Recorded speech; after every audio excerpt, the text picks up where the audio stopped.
Mobile স্ক্রিনটি লক্ষ্য করুন। আমি একটা চ্যানেল খুঁজতেছি। দেখুন, অ্যাপসে গেলাম, তারপর এই যে সার্চ আইকনে ক্লিক করে চ্যানেলের নামটি লিখলাম। চ্যানেলের নামটি হচ্ছে বাংলাদেশি কীর্তন।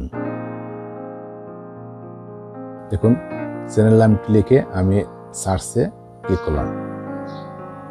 দেখুন, চ্যানেলটি এখানে শো করছে না। তো আজকে দেখাবো যেসব চ্যানেল সার্চ করলে শো করে না বা দেখা যায় না, সেসব চ্যানেল কীভাবে আপনি সার্চ করে বের করবেন। আশা করি ভিডিওটি প্রথম শেষে দেখবেন। আর এরকম নতুন নতুন ভিডিও পেতে আমাদের চ্যানেলটিকে সাবস্ক্রাইব করে পাশে থাকা বেল বাটনে ক্লিক করে অল করে দেওয়ার অনুরোধ রইল।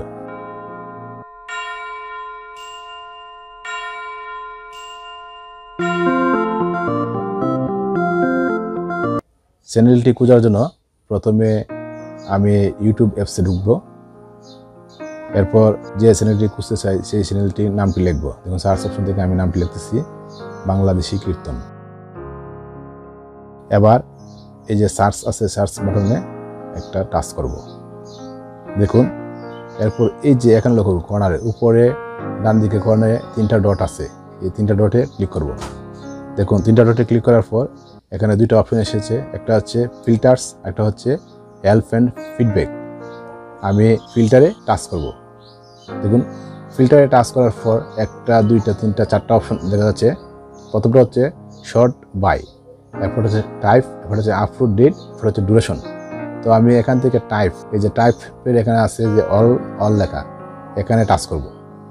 এখানে টাচ করার পর দেখুন অনেকগুলা শো করছে। কী করছে যে all, video, channel, playlist, film. আমি এখান থেকে চ্যানেল সিলেক্ট করব। দেখুন, টাইপে চ্যানেল। আবারও লক্ষ্য করুন, টাইপে আপনাকে চ্যানেল সিলেক্ট করতে হবে, যেহেতু আমি চ্যানেল খুঁজেছি। এরপর নিচে দিকে দেখুন, এখানে আরও অনেক ফিচার আছে, এগুলো আমি দরকার নাই। এখানে শুধু আমি অ্যাপ্লাই করে দেব। দেখুন, অ্যাপ্লাই করার সাথে সাথে এই যে আমার কাঙ্ক্ষিত চ্যানেলটি চলে আসছে, বাংলাদেশি কীর্তন। এই যে দেখুন, বাংলাদেশি কীর্তন চ্যানেলটি। এই যে দেখুন, চ্যানেলটি এখানে শো করছে। আশা করি ভিডিওটি সবার কাছে ভালো লেগেছে। আর এরকম নতুন নতুন ভিডিও পেতে আমাদের চ্যানেলটিকে সাবস্ক্রাইব করে পাশে থাকা বেল বাটনে ক্লিক করে দেওয়ার অনুরোধ রইল। ধন্যবাদ সবাইকে।